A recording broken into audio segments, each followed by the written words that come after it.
mess with me, I'm fine. Just don't look into my eyes. You only gave a bunch of lies, but also gave me life. Now you want me to go hide again. Hello y'all, welcome back to Violet Intentions. I am your host Kaylin, and today we are talking about eclipse season, baby. It is upon us. We have a new moon solar eclipse in Leo on August 12th, and we are going to get into the goods here. So before we jump into this solar eclipse, let's talk first about eclipses in general. Eclipses are potent moments in time. The earth and the moon and the sun's orbit get really close together, giving us these exact alignments.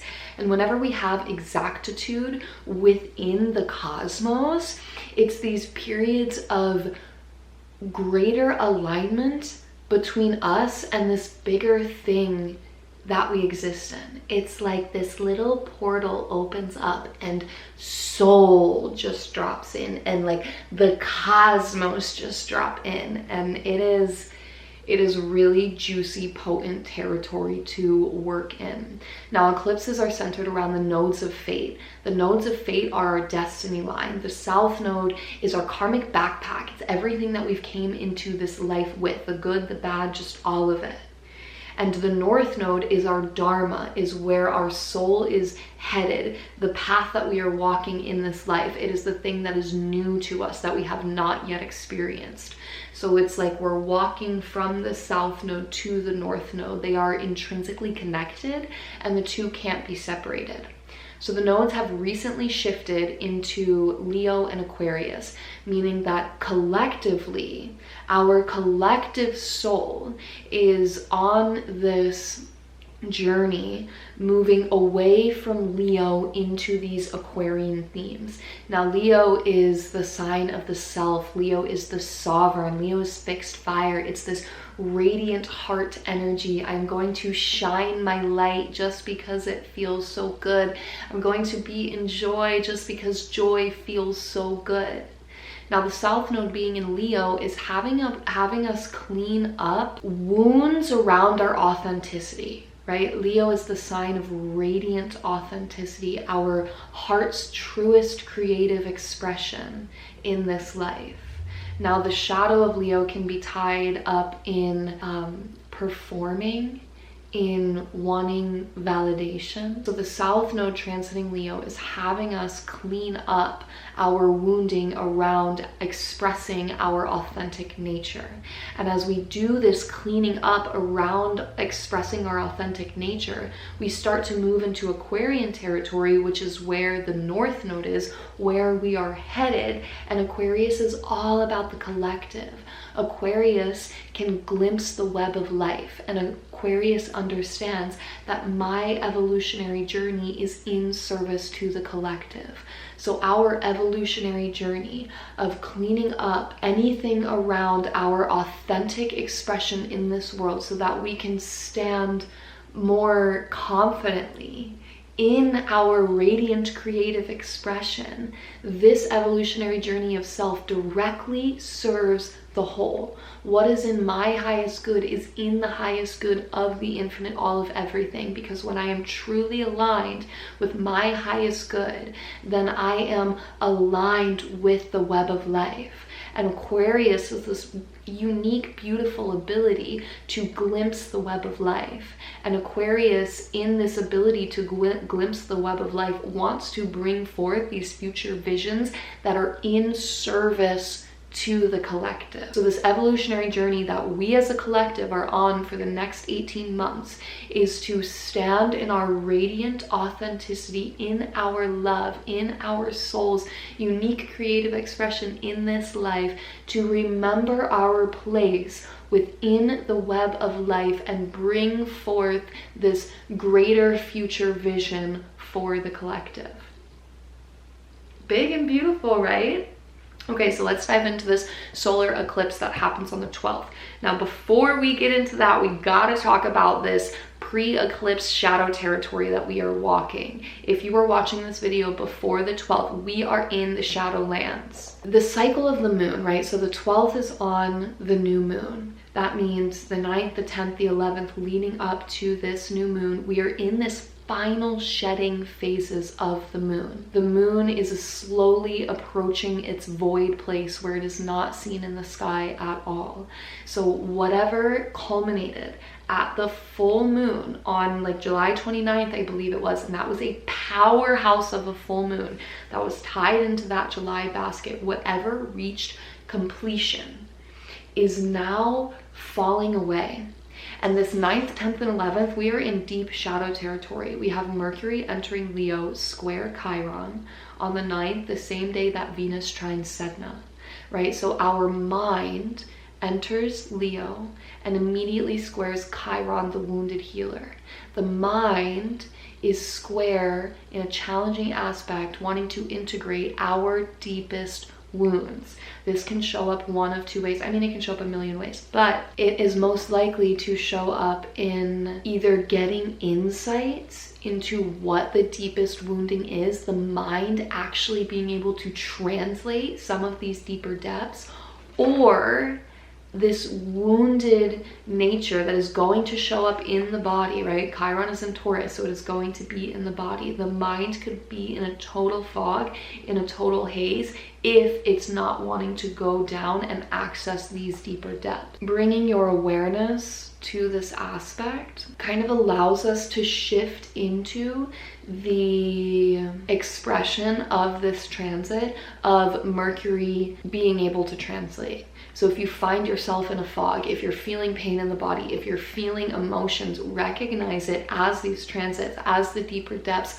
wanting to surface. Bring your awareness there, and this allows the translation to take place. Now, Venus trines Sedna. Venus is our feminine. She is the feminine aspects of self. She is the expression of life. She is beauty. She is value. She is our relationship with all of life. In a trine to Sedna, Sedna is what is bringing this metamorphosis, this huge metamorphosis that humanity is undergoing. And Sedna holds the depths of the collective wounding. Sedna is goddess over the coldest, darkest regions of the ocean. So when we get these Sedna aspects, it's bringing up the deeper depths. Our personal unconscious is a doorway to the collective unconscious. And Venus is really loud in all of August astrology. The feminine in all of us is really loud in this astrology. And I've been talking in all of these videos about how the feminine and the masculine in self are on this whole evolutionary journey throughout all of 2026 with the purpose of coming into union with each other. And Venus, the feminine's journey, is this reclamation, the reclaiming parts of self, parts of feminine essence that have been demonized, denied, and repressed for centuries, for generations, right? Sedna wants to trudge up more of those depths that have been denied, that have been demonized. Sedna is asking us to look at these deeper depths, to look at this depth of wounding for many reasons. One, it's life force trapped in the basement. When we feel these deeper depths, we unlock this potency, this fertility, this life force that was tied up in the depths. Two, all of these various aspects throughout the whole year are letting us know we are not going to make it into the new without the wounding. The wounding won't be denied anymore. It has to be faced to make that transition into the new. To have Chiron and Sedna active on the same day is really signaling there is stuff in the depths that is wanting to be eclipsed out. This is the beautiful thing about eclipse season. It is such potent energy that it brings this magnificent potential for massive change. So in these couple days leading up to the eclipse, there is such potent energy in the things that we bring up to be released are genuinely eclipsed out of our life. The doorway is wide open here, and it's big and it's beautiful. If you're wanting to work with this energy, I'm holding Sacred Rhythms, which is a circle dedicated to bringing these energies into our body, to attuning to the sacred rhythms and the currents of life. We are going to meet under the eclipse to really work with this energy in an embodied way and channel it into our lives. And if it sings to you, you can find details below, and I would love for you to join us. So from August 8th until the eclipse on the 12th, Venus is in a kite with these outer planets. She's moving the first few degrees of Libra. She ends at 5 degrees of Libra on the 12th, I believe. So in these early degrees of Libra, she's touching all of the outer planets who are still in the basket, right? So this basket energy is still here. It is still touching us. On the 10th, Venus is in her exact trine to Pluto. Pluto being the lord of the underworld. Once again, we are drudging up these deeper depths, and these are trines are flowing harmonious aspects. So on the 9th, we get Sedna, like the underwater depths. The depths of the collective unconscious, the depths of the collective wounding. Then on the 10th, we get Pluto, the personal unconscious, the earthly unconscious. Where Sedna is bringing up the depths to be felt, Pluto wants to bring us into more of our own power by reclaiming our life force, by becoming sovereign over our own underworld, by becoming sovereign over our own shadow. And it's not this like power over thing, it's bringing our shadow into integration, bringing love to our shadow. Pluto is the dark masculine who can see every part of you and love it. The shame, the grief, the rage that you don't want to look at. Pluto looks at it and says, this is holy too. Let love touch this too. So there's like big alchemy potential in the depths here. On the same day, the 10th, Mars comes into trine and sextile with the nodes of fate. Now this is really interesting to me because Mars is the first planet to make an aspect to the nodes of fate since they've switched into Leo and Aquarius. This is really interesting because back in February, I believe, we had this huge pile up with all of the personal planets like right next to each other. We had Mars, Venus, and the sun all come together. Mercury was right there, right? And they've been on this like parade into the new together. And now that we're months into 2026, they've kind of separated as they each move in different speeds. Venus, the feminine, has been leading this parade into the new the entire time. She's been ahead of the gang all year. Mars is the last planet. He is bringing up the end of the pack. But for Mars to be the last personal planet to make all of these important aspects throughout the year, and for him to be the first one to touch the nodes in their new signs, it's really signaling to me this like Mars is finally online. The masculine part of self is finally online. We can think about Mars as our action-oriented part of self. Mars has this deep desire within him, and he will exert his force into the world to go after what he wants. There's the saying of Mars is the warrior, and he will go to war for what he loves. Right? So it's the action-oriented part of self. So for the action-oriented part of us, for the part of us that will go to war for what we love, to be the first planet to make aspect to the nodes of fate, to our destiny line, is beautiful. It's taking action from a place of destiny. And I invite you to use the 10th on this as a check-in. So as Venus is dancing in the underworld, which is where she's at on her journey, it is needed for the feminine reclamation journey that is occurring in 2026. Mars is doing this dance with the nodes of fate. Where am I taking action from? Am I taking action from my old karmic patterns that are no longer serving me? Am I taking action from a place where I am denying the deeper depths that are wanting to arise? Am I taking action from a place where I am denying the expression that wants to come through me, right? These deeper depths are probably going to bring emotion. There's something that is wanting to be released via expression. That's Venus dancing in the underworld. Is your Mars honoring that, right? So that was all kind of the South Node expression.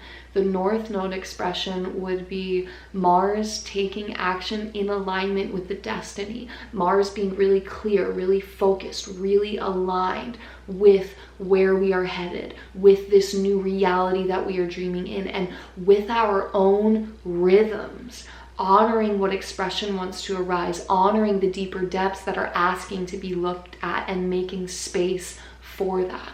So it's a spectrum, right? And Mars in aspect to the nodes of fate is a great time to check in. Where am I at on this spectrum? Where am I taking action from? Now, the first week of August, Mars and Venus were dancing. Our masculine and feminine were doing this dance, this check-in. Where are we at with sacred union?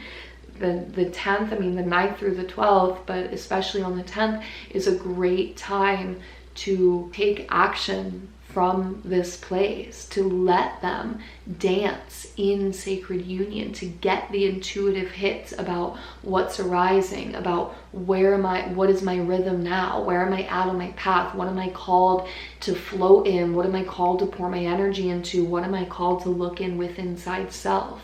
Letting those intuitive hits arise, the feminine, and then taking action from that, the masculine. It may not be logical. We've got Mercury in the mix, right? So the mind could be on board, but we're in eclipse season. We're in soul territory. It may not be logical. It may rely on other ways of knowing, deeper ways of knowing. So then we get to the 11th, which is Tuesday. Mars enters Cancer, sextiles Chiron. I also really like this too. We have had big Cancer energy recently. Jupiter has been in Cancer for the past year and just left in the beginning of July. Mercury also just left his retrograde in Cancer. So Mercury entered his pre-retrograde shadow in like June 13th and then just exited his post-retrograde shadow on August 6th. So this entire like June, July, beginning of August period, Mercury has been in Cancer doing his retrograde dance. These Cancer themes are really loud and they're being repeated. So this Cancer area of your chart, whatever house you have Cancer in, especially these late degrees of Cancer, is really alive at this moment in time. So Mars entering Cancer, it's like we're not done with these Cancer themes yet. Cancer is the deep intuitive nature of self. It is my own internal world, my emotional world, my intuitive nature, the deep, tender part of self. This Mercury retrograde in Cancer brought themes around how do I need to tend and care and nurture myself to support this new frequency, to support this new pace, to support this new world that I'm building, this new life that I'm building, this new version that is me. And this Mercury retrograde in Cancer also had us get really in tune with our own rhythm, our rhythms, the rhythms of our body, the rhythms of our own life. And that is so important more now than ever. So as Mars is entering Cancer, it's like, okay, we've just got this whole rework of our inner world and aligning, attuning more deeply to our inner world. Mars entering Cancer is saying, now can we take action from this place? Can we take action in alignment with our deep inner worlds? And as soon as Mars enters Cancer, he's sextiling Chiron, right? Mercury was just talking to Chiron, now Mars is talking to Chiron. So our action-oriented part of self, the part of self that will go to war for what we love, is dancing with the wounded healer, showing us where our warrior is wounded. where our warrior needs more love, needs more tending, needs more care and more nourishment. And Mars is in Cancer and Chiron is in Taurus. It is going to be in the body. We are going to feel it. And again, this is the day before the eclipse. Venus is still dancing with all of the outer planets. Venus is still dancing in this underworld territory. This is a really potent time to let things go. Let whatever is arising to arise so that it can be released, so that we can like really let it go, because eclipse season is going to take it away, babe, but we have to release it. We have to offer it up to the eclipse. All right, so now we get to August 12th. Now we get to this eclipse. We have big Leo energy. There's like 12 different points in Leo, which is so curious to me, because back in April, we had like 12 or 13 points in Aries at one time. And that April Aries energy was like this huge initiatory energy of like just going, launching, getting off the ground, moving, like just like pouring forth into the world, initiating, beginning, getting in motion. And now we have this large pileup of planets and asteroids in Leo, in the next fire sign. Okay, so we've got it up off the ground and like in motion, and now we're radiating from this fixed fire energy of my unique creative expression in this world. I am radiating my soul song, my authenticity out into the world. This new moon is making some interesting aspects. So this new moon happens at 20 degrees of Leo, exactly conjunct Osiris. Osiris is also at 20 degrees, and I just find this so fascinating. Osiris is the Egyptian god of the underworld, and his myth involves him being dismembered, being pieced back together by Isis, his wife, his consort, who like magically breathed life back into his pieces that had been put back together, like arose him back from the dead, and then he became king of the underworld. He then presided over the underworld. So it's this death for rebirth, this being initiated through these cycles of death and rebirth.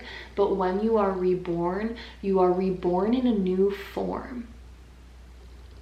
He was king, and then he became king of the underworld. I find it really interesting that the masculine Mars has been this last planet to like parade into the new. And now this new moon is conjunct Osiris to the degree in Leo.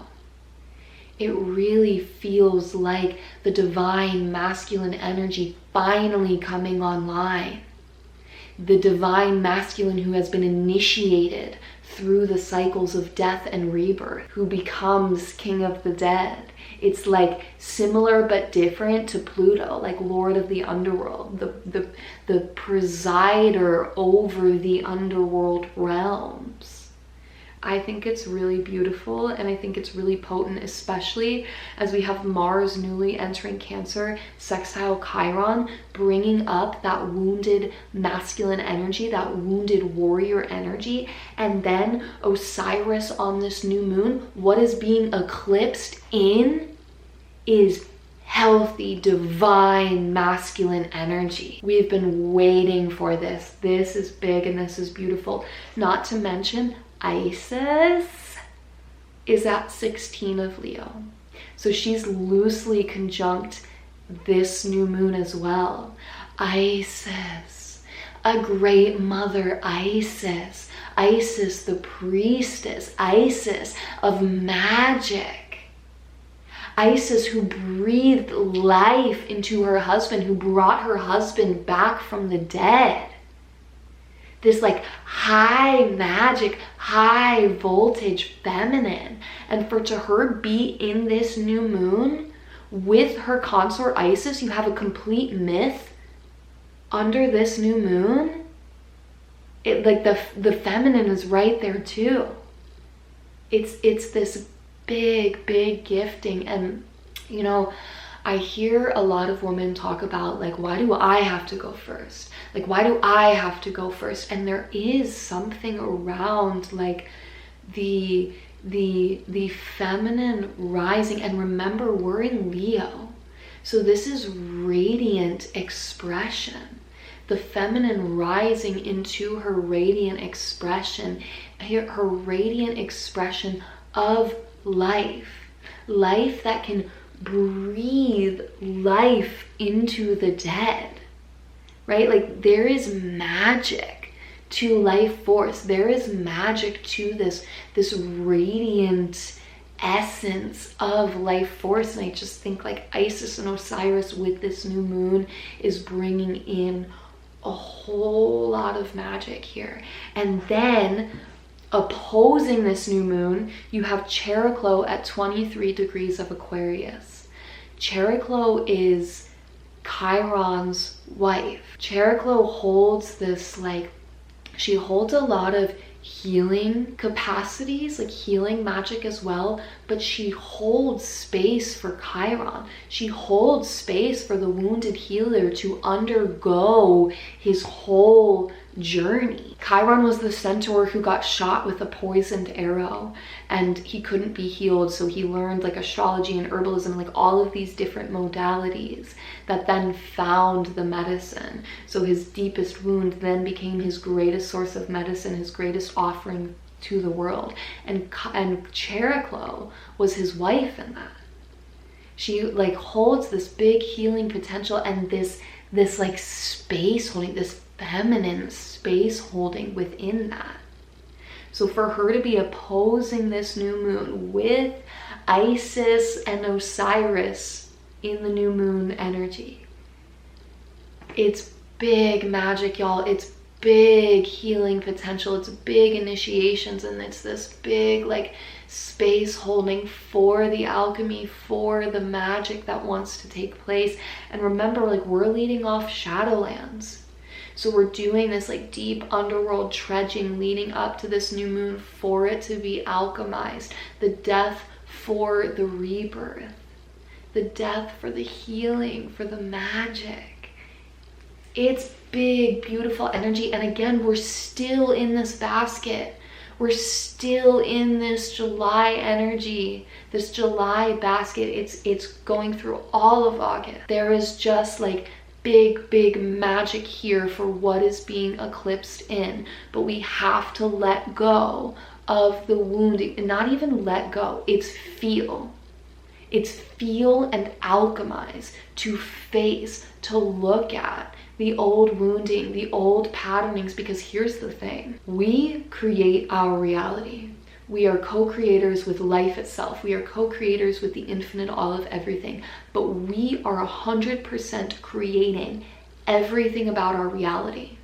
A lot of it's unconscious. We have a lot of like wounding and old paradigms and conditioning that were like pressed in upon us, that have left imprints in our nervous system, in our energetic field. And those imprints in our energy system are then creating the external reality that we are experiencing. That sucks to hear, I know. But guess what? When we recognize that, we can take radical responsibility for our lives. Everything, fucking everything, can be alchemized. You can truly create the life of your wildest dreams.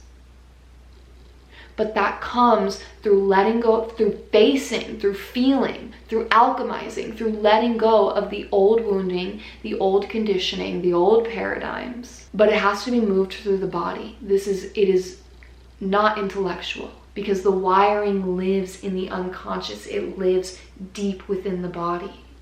This is what Chiron and Taurus is taking us on a journey over the next 10 years. This eclipse season is a really juicy, potent time for us to move through and clear out some of this old gunk so that we can breathe in the magic, because it is here. And again, if you want to work with this energy, we are working with it in sacred rhythms. We will meet at 6 p.m. on August 12th Eastern time under this eclipse to bring this energy, this magic into the body. I am so devoted and so dedicated to eclipse seasons because they have brought such massive magic in my life, and I just want to share that magic with you all. So if it sings to you, I would love to see you there. You can find links below. We've talked about the moon and Osiris and Isis opposing Chiron. Now you've got Shiva at 23 degrees of Taurus in a T-square to the new moon in Chiron. Shiva, the highest expression of the divine masculine. Shiva, pure consciousness that holds space for every expression of the feminine. Shiva who loves the feminine, who loves life. Shiva brings like this containment for all of life, this devotion for all of life. It is this highly evolved masculine energy. It is pure consciousness and the power and the magic that resides in pure consciousness. For pure consciousness to be holding this new moon, and we've already talked about Osiris as this like this initiation into this highly evolved masculine, and then we've got Shiva here too. It is speaking so loudly to me of the highly evolved masculine is here. He is here. He is here. And we've been waiting so long for this. This is just like, I am in ecstatic bliss feeling into it. So good, so good. Okay. Also on this new moon, we have Venus, who is in her exact trine to Uranus. Remember, she's dancing with the outer planets from the 8th until the 12th, but she comes into her exact trine with Uranus. Uranus, radical, revolutionary energy.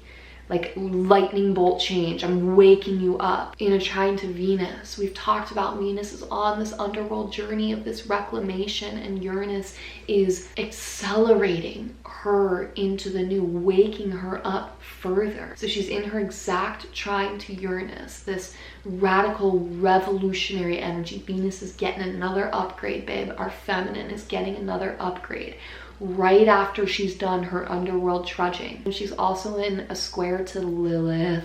Y'all, this is just too fucking good and too fucking juicy. Lilith is Adam's wife before Eve. So if Eve was made from Adam's rib, if Eve was made from the patriarchy, we can say, Lilith existed before her. Lilith was the one who would not be subservient. Lilith chose to leave the Garden of Eden. She chose to be exiled because she would not be subservient.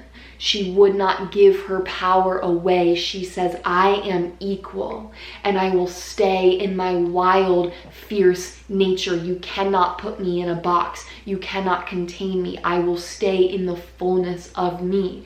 But here's the thing. Lilith left the garden at great cost to her. She chose exile. And exile is painful, to have to leave your home, to have to leave the things that you love because they want to make you small. Venus in a square, it's integrating those aspects of self, and this is a huge part of the feminine's reclamation journey that we are all experiencing in self, whether you're in a man or a woman's body. Where have you made yourself smaller for love? Where have you made yourself smaller to be accepted? And here's the thing, we've got this big Leo energy, radiant, unique expression into the world. Venus square Lilith is, where have I made myself small? Where have I denied my radiance? Where have I denied my authentic expression into the world to feel safe, to belong, to fit in, for love? The list goes on and on and on. Venus is really getting worked under this eclipse and throughout all of August. She is this key important part to our radiant expression, to all of this Leo energy, right? Like Leo energy being the unique creative expression of my soul, shining my authenticity. But what is authenticity? It is my unique expression, the expression that is me. What is expression? The expression of life force. That's inherently Venus. That's inherently the feminine qualities. So she's really being worked, like our feminine needs to be upgraded, needs to be integrated to come into more of this authentic expression of life force. That is us. And guess what? That includes emotions. Letting all emotions being expressed, letting all feelings be expressed. Also, this is just a fun little note. Medusa and Persephone are exactly conjunct under this new moon at 12 degrees of Taurus in a square to Hygeia. Medusa is like the gaze of death. Medusa can see so clearly. Medusa shows us where we've been armoring our heart, where we've been guarding, and helps us to pierce beyond that, where we turn people to stone because we are so guarded. Medusa holds this like deep primordial feminine in her. Then you have Persephone. Persephone is maiden to queen. Persephone was destined to live in maidenhood forever, eternal maidenhood.